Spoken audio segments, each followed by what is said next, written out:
Hello guys, welcome back to this channel. तो आज मैं आप लोगों के लिए एक्सप्लेन करने वाली हूँ into the forest of fireflies. इस मूवी की शुरुआत में हमें एक लड़के को दिखाया जाता है जो कि एक जंगल में अकेले बैठा होता है। इसके बाद सीन कट होता है और हमें एक लड़की को दिखाया जाता है जो कि अपने अंकल के घर जाने के लिए अपने घर से बाहर निकल रही होती है और उस लड़की का नाम होतारू होता है। जब वो बस स्टैंड पर आकर खड़ी होती है तो वो अपने बचपन के बारे में सोचना स्टार्ट कर देती है। फिर हमें पता चलता है कि जब वो 6 साल की बच्ची थी और वो अपने अंकल के घर गई थी तो वो वहाँ पर एक जंगल में खो गई थी और गांव के लोगों का मानना था कि वहाँ पर इविल गॉड्स और स्पिरिट्स रहते हैं। इसके बाद वो वहाँ से निकलने के लिए बहुत ज़्यादा सर्च करती है लेकिन उसको बाहर निकलने का कोई भी रास्ता नहीं मिलता और वो डर की वजह से रोने लग जाती है। और तभी उसके सामने एक लड़का दिखाई देता है जिसको देखकर वो बहुत खुश हो जाती है और सोचती है कि अब मुझे यहाँ से बाहर निकलने का रास्ता मिल जाएगा। वो लड़का उससे पूछता है कि क्या तुम खो गई हो। वो उसके पास खुशी से जाती है लेकिन वो लड़का उससे दूर हट जाता है और होतारू नीचे गिर जाती है। तो वो लड़का उससे कहता है कि तुम एक ह्यूमन हो और ह्यूमन मुझको टच नहीं कर सकते वरना मैं गायब हो जाऊंगा। होतारू को उसकी बात समझ नहीं आती। वो उससे पूछती है कि गायब होने का मतलब क्या है और वो उससे कहती है कि क्या तुम एक स्पिरिट हो। तब वो लड़का उसको बताता है कि गायब होने के मतलब इस दुनिया से हमेशा के लिए नामो निशान मिट जाना और वो कहता है कि हाँ मैं एक स्पिरिट हूँ। इसके बाद बातों बातों में ही होतारू उस लड़के को वापस से छूने की कोशिश करती है लेकिन वो लड़का पीछे हटता है और उसके सर पर एक स्टिक से मारता है जिसकी वजह से वो रोने लग जाती है। इसके बाद वो लड़का उसको एक स्टिक पकड़ाते हुए कहता है कि इसको पकड़ लो और इसके बाद मैं तुम्हें यहाँ से बाहर की ओर छोड़ आऊंगा जहाँ पर तुम्हें कुछ इंसान मिल जाएंगे और फिर तुम अपने वापस घर चले जाना। जब वो उसको गेट पर लेके आता है तब होतारू उससे कहती है कि क्या मैं तुमसे कल मिलने के लिए वापस से आ सकती हूँ। तब वो लड़का उससे कहता है कि तुम्हारे लिए इस जंगल में वापस आना सही नहीं होगा और तुम हमेशा के लिए इस जंगल में खो भी सकती हो। तब वो उसको अपना नाम बताती है और कहती है कि कल मैं तुम्हारे लिए थैंक यू प्रेजेंट लेकर आऊंगी और वो उससे नाम पूछती है। पहले तो वो लड़का अपना नाम होतारू को नहीं बताता है लेकिन जब होतारू घर वापस जाने लगती है तब वो लड़का जोर से चिल्ला के अपना नाम गिन बताता है। इसके बाद होतारू वहाँ से वापस जाती है और रास्ते में ही उसको उसके अंकल मिल जाते हैं। उसके अंकल उसको गुस्से में डांटते हैं जिसके बाद होतारू रोने लग जाती है। फिर वो दोनों साथ में घर वापस जाने लग जाते हैं। तब होतारू उससे पूछती है कि क्या यहाँ पर स्पिरिट्स रहती हैं इस जंगल में। तब उसके अंकल बताते हैं उसको कि बचपन में हमसे लोग कहते थे कि इस जंगल में स्पिरिट्स रहती हैं और डेली हम उन स्पिरिट्स को देखने के लिए आते थे लेकिन कभी भी हमें कोई स्पिरिट नहीं मिली।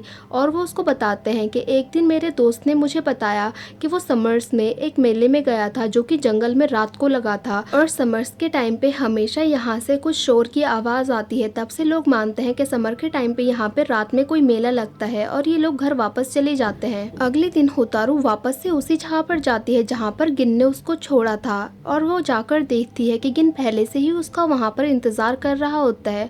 तब गिन होतारू से कहता है कि मुझे नहीं लगा था कि तुम यहाँ पर वापस से आओगी। इसके बाद ये दोनों साथ में खेलना स्टार्ट कर देते हैं। जब होतारू जंगल में होती है तो होतारू को किसी के होने का एहसास होता है और जब वो देखती है तो एक स्पिरिट होतारू का पीछा कर रही होती है और वो होतारू को डराते हुए कहती है कि अगर तुमने कभी भी गिन को हाथ लगाया तो मैं तुम्हें खा जाऊंगा। तब गिन उस स्पिरिट से कहता है कि ये मेरी फ्रेंड है और इसको कुछ मत करना। इसके बाद जब गिन खेलते खेलते थक जाता है तो वो एक जगह पर सो जाता है। तब होतारू सोचती है कि ये मास्क तो गिन की बॉडी का पार्ट नहीं है इसलिए मैं इसको छू सकती हूँ। और जब वो उसका मास्क हटाती है तो उसको एक बहुत ही ब्यूटीफुल सा लड़का दिखाई देता है लेकिन इतने में ही गिन की आंख खुल जाती है और होतारू उससे कहती है कि तुम बस सोने का नाटक कर रहे थे और तुम सो नहीं रहे थे। तब गिन उससे पूछता है कि क्या मैं नॉर्मल इंसानों जैसा नहीं दिखाई देता। तब होतारू उससे पूछती है कि तुम मास्क क्यों पहनते हो।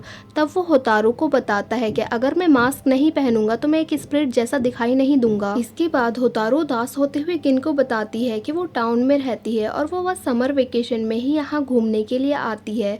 तब गिन उससे पूछता है कि क्या तुम अगले साल भी यहाँ पर आओगी। तब वो उसको हाँ कहती है और ऐसे ही टाइम बीतता रहता है और होतारू गिन से मिलने के लिए इस जंगल में आते रहती है। एक दिन जब ये लोग जंगल में घूम रहे होते हैं तो होतारू एक पेड़ पर चढ़ के मस्ती करने लग जाती है लेकिन तभी उसकी डाली टूट जाती है और होतारू नीचे गिरने लग जाती है। पहले तो गिन उसको बचाने के लिए आगे बढ़ता है लेकिन फिर वो कुछ सोचकर पीछे हट जाता है और होतारू नीचे गिर जाती है।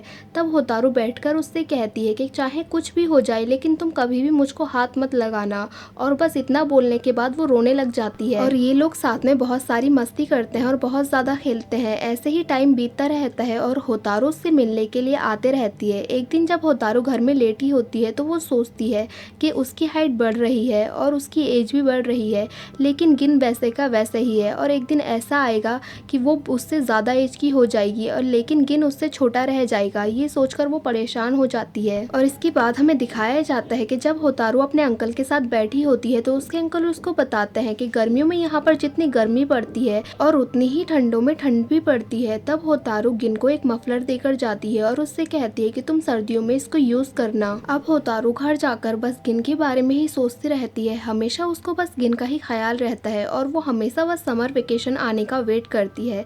उसका किसी भी काम में मन नहीं लगता है और वो बस ये सोचती रहती है कि कैसे समर वेकेशन आए और मैं गिन से मिलने के लिए उसके पास जाऊं। और दूसरी साइड गिन का भी यही हाल था। गिन भी बस पूरे दिन होतारू के बारे में सोचता रहता था और समर वेकेशन का इंतजार करते रहता था।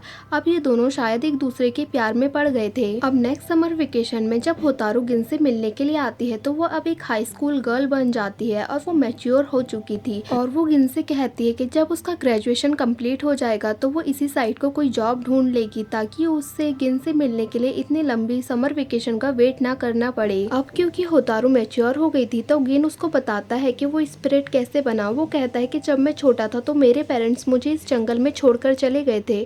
तब स्पिरिट गॉड ने सोचा कि मैं यहाँ पर सरवाइव नहीं कर पाऊंगा तो उन्होंने मुझे स्पिरिट में चेंज कर दिया और जो उन्होंने मेरे ऊपर स्पेल किया है उस स्पेल की वजह से मेरी बॉडी इतनी कमजोर हो गई है कि ह्यूमन मेरी बॉडी को छुएगा तो मैं डिसअपियर हो जाऊंगा। इसके बाद वो होतारू से कहता है कि हम लोग हमेशा साथ नहीं रह सकते तो तुम मुझे भूल जाओ। होतारू उससे कहती है कि मुझे पता है कि हम लोग हमेशा साथ नहीं रह पाएंगे और एक वक्त ऐसा भी आएगा कि जब मैं तुम्हें देख भी नहीं पाऊंगी, लेकिन वो कहती है कि उस वक्त के आने तक मैं तुम्हारे साथ रहना चाहती हूँ और तब तक हम एक दूसरे को नहीं छोड़ेंगे। इसके बाद गिन होतारू को स्पिरिट के समर फेस्टिवल के बारे में बताता है और वो उससे कहता है कि तुम पहले छोटी बच्ची थी इसलिए मैंने तुम्हें कभी समर फेस्टिवल के बारे में नहीं बताया।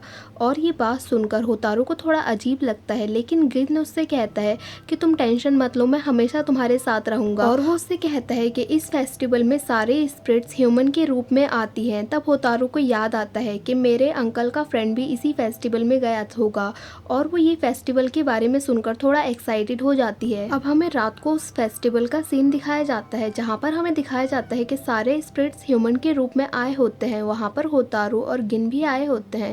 ये दोनों बहुत सुंदर लग रहे होते हैं। तो गिन उससे कहता है कि कभी कभी इस फेस्टिवल में ह्यूमन भी मिक्स हो जाते हैं। इसके बाद वो उसको एक कपड़ा देता है और उससे कहता है कि तुम इसको अपने हाथ पे बांध लो ताकि तुम कहीं गुम ना हो जाओ। तब होतारू उससे कहती है कि ये तो बिल्कुल एक डेट जैसा है। तब गिन उससे कहता है कि ये डेट जैसा नहीं है बल्कि ये तो एक डेट ही है। अब ये दोनों साथ में एंजॉय करना स्टार्ट करते हैं।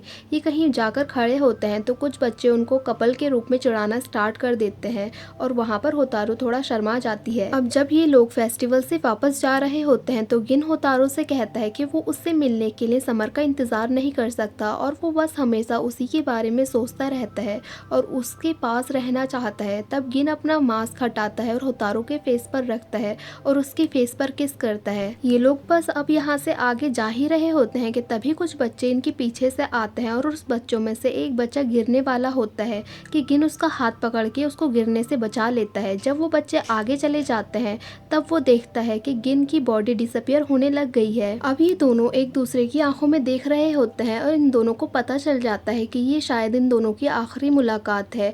अब यहाँ पर गिन अपने हाथों को आगे बढ़ाकर होतारू को अपने पास बुलाता है और कहता है कि फाइनली अब मैं तुम्हें टच कर सकता हूँ।